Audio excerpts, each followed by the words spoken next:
ഇപ്പോൾ ഉടമ്പടിയാണെങ്കിൽ എന്ത് വിഷയമാണെങ്കിലും ഉടമ്പടിയിൽ പരിശുദ്ധ അമ്മ കൈകാര്യം ചെയ്യും. നിങ്ങൾ ഉടമ്പടി എടുത്തിട്ട് അയ്യോ ഉടമ്പടി എടുത്ത് ഇനി ദൈവത്തിന് പോലും ചെയ്യാൻ പറ്റുമോ? ചില ആൾക്കാർക്ക് ഉടമ്പടി എന്താ താമസിക്കണം എന്നറിയാം. ഇത് ഉടമ്പടി ധ്യാനമല്ലേ? എന്തിനാണ് നിങ്ങൾ പിടിച്ചുകൂട്ടി ധ്യാനം നടത്തുന്നത്? ഉടമ്പടി കാലത്ത് കൈവരിക്കേണ്ട ചില നിലപാടുകളുണ്ട്. അതൊന്നും ഉടമ്പടി എടുക്കുമ്പോൾ പറയാൻ പറ്റത്തില്ല.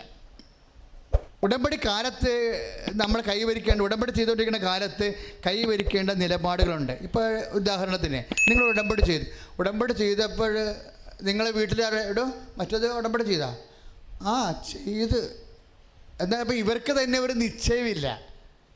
ഇപ്പോൾ ഒരു ചേച്ചി ഇവിടെ ഉണ്ടായിരുന്നു, കഴിഞ്ഞ ദിവസം ഒരു സാക്ഷ്യം പറഞ്ഞ്, കഴിഞ്ഞ 2-ാം ചൊവ്വാഴ്ച. അപ്പോൾ അവരുടെ 6 വാടക കെട്ടിടമാണ്. പണ്ടത്തെ വാടകയ്ക്ക് ഇരിക്കുന്ന ആൾക്കാർ 6 വാടക കെട്ടിട പണ്ട് അപ്പൻ്റെ കാലത്ത് കൊടുത്ത വാടക 6 കെട്ടിടം ആൾക്കാരിപ്പുണ്ട്. പക്ഷേ പ്രശ്നം വെച്ച് കഴിഞ്ഞാൽ ആ വാടകക്കാരൊരിക്കലും പുതുക്കത്തില്ല. അവർ പണ്ടത്തെ 3 രൂപയ്ക്ക് ഇരിക്കുകയും ഇന്ന് മാറിക്കൊടുക്കത്തുമില്ല, ആ വാടക അടക്കത്തുമില്ല. 3 രൂപ 10 രൂപ 75 രൂപയ്ക്കൊക്കെ ഇരിക്കുകയും പണ്ട് പോലെ ഇരിക്കണതാണ്. ഒരിക്കലും കൊന്നെന്ന് പറഞ്ഞൊരു വാടക പുതുക്കത്തുമില്ല, ഉള്ള വാടക കൊടുക്കത്തുമില്ല. എന്ന് വെച്ച് കഴിഞ്ഞാൽ ഒരു തരത്തിൽ ഫലത്തിൽ പറഞ്ഞാൽ കയ്യേറ്റമാണ്. കാര്യം ഇവിടെ കയ്യിൽ പാർട്ടിയുമില്ല, ഇവിടെ കയ്യിൽ ആളുമില്ല, അർത്ഥമില്ല, എന്തും ചെയ്യാൻ നടക്കുമെന്നുള്ള രീതിയിൽ ഗുണ്ടായുസത്തിൽ കയറി പിടിച്ചടക്കിയിരിക്കുകയാണ്. ഞാൻ പറഞ്ഞ് അതിനേക്കാൾ വലിയ ഗുണ്ടായുസം കാണിക്കുന്ന ആളാണ് ഇവിടെ ഇരിക്കുന്നത്. ഞങ്ങളുടെ ഉടമ്പടി ചെയ്തേക്കാൻ പറഞ്ഞു. എന്താ കാര്യം? ഇവിടെ ഈ ഉപ്പ ഗുണ്ടായുസമൊന്നുമില്ല. അടിക്കുമെങ്കിൽ പിശാചുമായിട്ട് അടിക്കത്തുള്ളൂ. പിശാചിനെ കണ്ടപ്പോൾ അതിന് ദൈവം പറയും, എനിക്കൊരാൾ വരുന്നുണ്ട്, അതിൻ്റെ പെടൽ ഞാൻ എടുക്കുന്നുണ്ട്. നിനക്ക് സ്ത്രീക്കും തമ്മിലും നിന്റെ സന്തതിക്കും സ്ത്രീയുടെ സന്തതിക്കും തമ്മിലും ഞാൻ ശത്രുത ഉളവാക്കും, അവൻ്റെ കുതികാലിന് നീ പരിക്കേൽപ്പിക്കുമെന്ന് പറഞ്ഞു. അപ്പം നിനക്കും സ്ത്രീക്കും തമ്മിലാണ് ശത്രുത. മനസ്സിലായില്ലേ?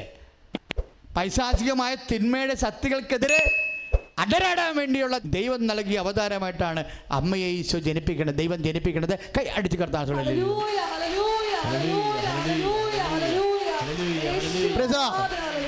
അതാണ് ഉൽപ്പത്തി പുസ്തകം 3:15. അതുകൊണ്ട് അതറിയാവുന്നവൻ, പരിശുദ്ധ അമ്മയെ സ്വീകരിക്കുന്നവൻ ഒരു പിശാചിൻ്റെ ഉമ്മാക്കിക്ക് നിൽക്കത്തില്ല. ഒരു തിന്മയുടെ ശ്രദ്ധിക്കും ആരുടെയും കയ്യിൽ കാല് കഴുകാനും തുടക്കാനും പോറ്റി പറയാൻ നിൽക്കത്തില്ല. അമ്മയുടെ മാത്രമേ പറയത്തുള്ളൂ. ഞാൻ പറഞ്ഞു, അമ്മയുടെ മാത്രം പറഞ്ഞാൽ മതി. അമ്മയുടെ മാറി ഒരു മാസമായപ്പോൾ തന്നെ ചില അടയാളങ്ങൾ വാടകക്കാർ കണ്ടു തുടങ്ങി. ഞാനത് വിഷയം പറയുന്നില്ല ചിലപ്പോൾ. കാര്യം അതോടുകൂടി അവരും വന്ന് ഉടമ്പടി ചെയ്തു. ഞാൻ കെട്ടില്ലായി. അപ്പോൾ എന്നോട് പറഞ്ഞു, അച്ഛാ ഞാൻ ആർക്ക് വേണ്ടി എതിരായിട്ടാണ് ഉടമ്പടി വാടകക്കാരിങ്ങനെ ആ വാടകക്കാരും വന്ന് ഉടമ്പടി ചെയ്തതെന്ന് പറഞ്ഞു. അപ്പോൾ ഞാൻ ദൈവമേ അവരെങ്ങാനെങ്കിൽ അവിടുത്തെ വരെങ്കിൽ എൻ്റെ കാര്യത്തെ തീരുമാനമാകും. പക്ഷേ അമ്മ സമ്മതിക്കത്തില്ല. ഞാൻ അവളോട് പറഞ്ഞെടി, ഇതിൻ്റെ അത്ര നീതിയില്ലേടി, ഇതിൻ്റെ സത്യമില്ലേ ഇതിൻ്റെ അകത്ത്? അമ്മ സത്യത്തിലേ നിൽക്കത്തുള്ളൂ. നിന്നോടും നിൻ്റെ കുടുംബത്തോടും അവർ കാണിക്കുന്ന അനീതിയാണ്. അതുകൊണ്ട് നീ ഉറച്ചു നിൽക്കേ. അവർ കൗൺസിലിംഗ് വരുമ്പോൾ ഞാൻ അവരുടെ കാര്യം പറയും. നീ നിൻ്റെ തീരുമാനത്തിൽ ഉറച്ചു നിൽക്കാൻ പറ്റും. കാര്യം ഈ ഉടമ്പടി വീഴുമ്പോൾ തന്നെ എനിക്കറിയാം ഇത് അമ്മ നേരിട്ട് ചെയ്യേണ്ട കാര്യമാണ്. കാര്യം ഇതുങ്ങൾക്ക് ഭാര്യയും ഭർത്താവും 2 പേരേ ഉള്ളൂ. ത്രാണിയില്ല, ആരും സപ്പോർട്ടും ഇല്ല. കാര്യം അവിടെ വീട്ടിൽ വോട്ടില്ല.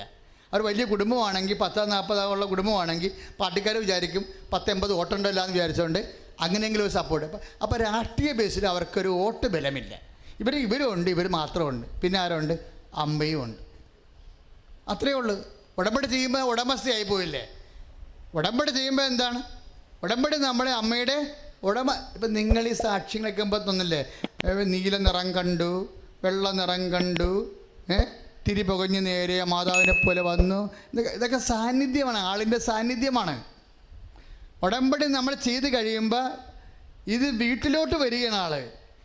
ചിലരുടെ വീട്ടിൽ വ്യക്തമാക്കേണ്ടത് കൊണ്ട് വ്യക്തമാകും, ചില വീട്ടിൽ വ്യക്തമാകാതെ നിൽക്കും. നമ്മൾ ഇപ്പോൾ 2 കൊല്ലം ഉടമ്പടി പിന്തിരിഞ്ഞപ്പോൾ എത്ര പേരാ സാക്ഷ്യം പറഞ്ഞിരിക്കുന്നത്? അമ്മ ഞങ്ങളുടെ വീട്ടിൽ വന്നെന്ന്. മുസ്ലിം സഹോദരങ്ങൾ വരെ ഇവിടെ സാക്ഷ്യം പറഞ്ഞില്ലേ? വന്നു. അമ്മ ഞങ്ങളുടെ വീട്ടിൽ വന്നു. ഞാൻ കണ്ട മാതാവ്, എൻ്റെ ലോക്കറ്റ് കിടക്കുന്ന മാതാവിനെയാണ് ഞാൻ കണ്ടത്. നിങ്ങൾക്ക് മാതാവാണെന്ന് എനിക്ക് അറിയത്തില്ലായിരുന്നെന്ന്. പിന്നീട് എനിക്ക് മനസ്സിലായി ഈ രൂപം എവിടെയോ ഉണ്ടല്ലോ. അയ്യോ ഇതെൻ്റെ ലോക്കറ്റ് കിടക്കണമല്ലോ എന്ന്. എൻ്റെ ലോക്കലിലുള്ള രൂപമാണ്. അപ്പോൾ ഇന്നും കേട്ടോ എത്ര സാക്ഷ്യങ്ങളൊന്നും 2 അല്ലേ? ആ കുഞ്ഞിൻ്റെ അടുത്ത് ഇങ്ങനെ വന്ന് നിൽക്കുക. ആ കണ്ണിൽ ഒരു ദശ വളരണ സാക്ഷ്യം കേട്ടില്ലേ? കണ്ണിലൊരു ദശ, അത് ക്യാൻസറാണ് ശരിക്കും. അത് 1.5 കൊല്ലമായി തുടങ്ങിയിട്ട് എൻ്റെ പേര്. അതുകൊണ്ടാണ് ആ തലവേദനയൊക്കെ ആ കൊച്ചിന് വന്നുകൊണ്ടിരുന്നത്. അപ്പോൾ കൊച്ചിന് പഠിക്കാൻ മടിയാണത്, പഠിക്കാൻ പോകാൻ മടിയായത് കൊണ്ടാണ് എന്ന് വിചാരിച്ചുകൊണ്ട് ആ തലവേദന അമ്മ മൈൻഡ് ചെയ്തില്ല. പക്ഷേ സഹിക്കാൻ പറ്റാതെ വന്നപ്പോൾ ഹോസ്പിറ്റലിൽ കൊണ്ട് ചെന്നപ്പോൾ കർണം പൊക്കി നോക്കിയപ്പോഴാണ് ദിശ തള്ളി നിൽക്കണത്.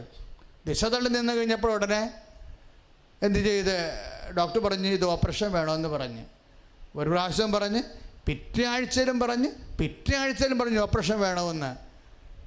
അപ്പം കണ്ണിലൊക്കെ ഓപ്പറേഷൻ ചെയ്താലുള്ള അവസ്ഥ എന്താ? കണ്ണ് തിരിച്ച് കിട്ടുക ഇല്ലെന്ന് എങ്ങനെ അറിയാനാണ്? എൻ്റെ പേരെന്തുമാത്രം പോയിട്ടുള്ളത് എങ്ങനെ അറിയാനാണ്?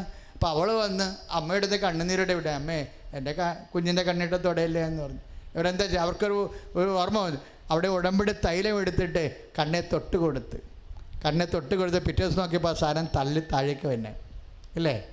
പിന്നെ അതിൻ്റെ ഒരു അംശമാണ് ഇങ്ങനെ ചുമ്മാ ആ കണ്ണിലെ കരടെടുത്ത് കളയണ പോലെ ഡോക്ടർ എടുത്ത് കളഞ്ഞത്. അതൊരു അംശമാണ്. എല്ലാം പോയി കഴിഞ്ഞ ശേഷം അതെല്ലാം പോയതിന് അമ്മയെടുത്ത് അപ്പം ആ കുഞ്ഞിൻ്റെ മേൽ 3 പ്രാവശ്യമാണ് നീല വെളിച്ചം കണ്ടത് അല്ലേ. അമ്മ വരുന്നതിൻ്റെ അടയാളമായിട്ട് ആ കുഞ്ഞിൻ്റെ മേൽ 3 പ്രാവശ്യമാണ് വെളിച്ചം കാണുന്നത്. അത് അമ്മയാണെന്ന്, അത് ആ കുഞ്ഞിൻ്റെ അമ്മേനെ ഒന്ന് ചിന്തിച്ച് നോക്കിയേ. അവരും ഇടിപെട്ട് വിശ്വാസമാണ്. ഒരു കാര്യം നമ്മൾക്ക് ചെയ്യാൻ പറ്റാതെ വന്നാൽ, നമ്മുടെ ബുദ്ധിക്കും ശേഷിക്കുമൊക്കെ അപ്പുറത്താണ് ഒരു വിഷയമെങ്കിൽ നിങ്ങൾ സന്തോഷിക്കുകയാണ് വേണ്ടത്, അല്ലാതെ നിരാശപ്പെടുകയല്ല വേണ്ടത്. മനസ്സിലായില്ലേ?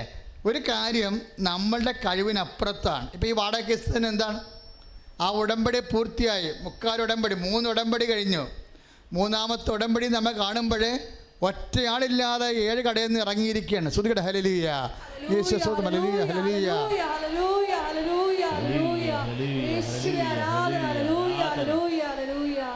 ഇറങ്ങാതെ അനീതി കാണിച്ച ആൾക്കാരെ പിടിച്ചു മാറ്റിയിരിക്കണം ഇവിടുന്ന്. ഇവിടെ പാർട്ടിയില്ല, അധികാരമില്ല, ഗുണ്ടായിസമില്ല, ഒന്നുമില്ല. ചുമ്മാ ഇങ്ങനെ കിള്ളി മാറ്റുന്ന പോലെ മാറ്റും. പകരം പെസക വിശ്വാസമാണ് ആ സ്ത്രീയുടേത്. കാര്യം അവർക്ക് ആരുമില്ലെന്ന് അവർക്കറിയാം, മുമ്പിലും പുറകിലും ആരുമില്ല. പിന്നെ ആരാ ഉള്ളത്? ഉള്ള ആളിതാണെന്ന് പറയുമ്പോഴേ കർത്താവ് പിരിയാൻ നേരത്തല്ലേ പറയണത്. പിരിയണെ കൊണ്ട് വിഷമിക്കണ്ട, എൻ്റെ ബോഡി പ്രസൻസ് ഇല്ലെങ്കിലും കുഴപ്പമില്ല. ഇതാ നിൻ്റെ അമ്മ, ഞാൻ നിൻ്റെ അമ്മയെ നിനക്ക് തരാമെന്ന്.